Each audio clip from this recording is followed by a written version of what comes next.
за тебе. Нека стани да те видим. Ето я как изглеждаше Миглена.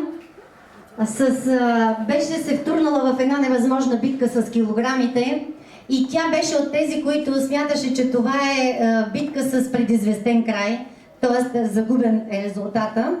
Но тя успя да направи един прекрасен резултат, 12,6 кг в рамките на 3 месеца на курса, с 5,2% свалени мазнини и 96 см в обиколки. Браво, Меги, още един път!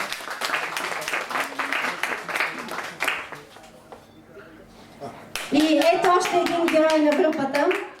Между другото, Драго в момента е с още по-свалени килограми. Драго, стани да те видим всички. Да. Стани, аплодисменти за Драго.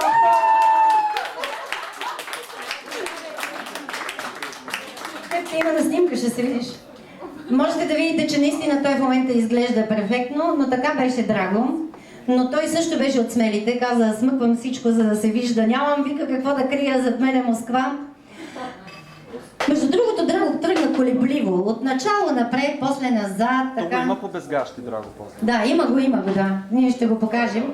Но, Драго, аз те поздравявам за резултата. Наистина, това, което направи ти е много добро и много хубаво. Нека да го кажем. 10,200 грама свалени в рамките на курса. Браво!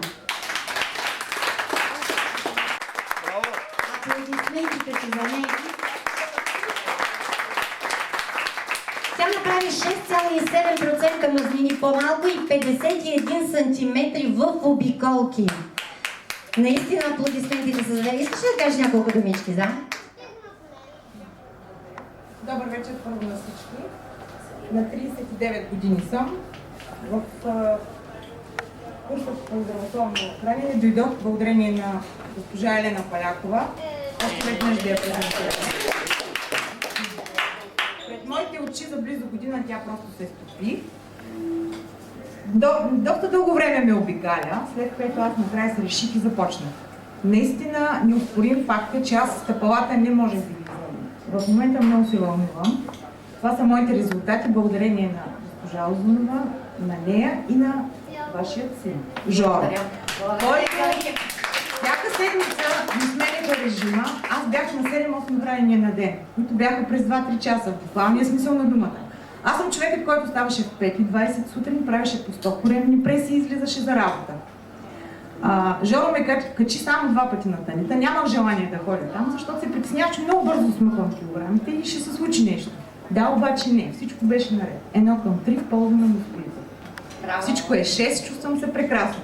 От 3 лекарства за кръвна аз махнах 2, третото от които го пия почти на четвърт. Поради здравословен проблем преди година няма да мога да се откажа от четвъртинката, но да речем, че всичко е перфектно. Да. Още веднъж благодаря на всички.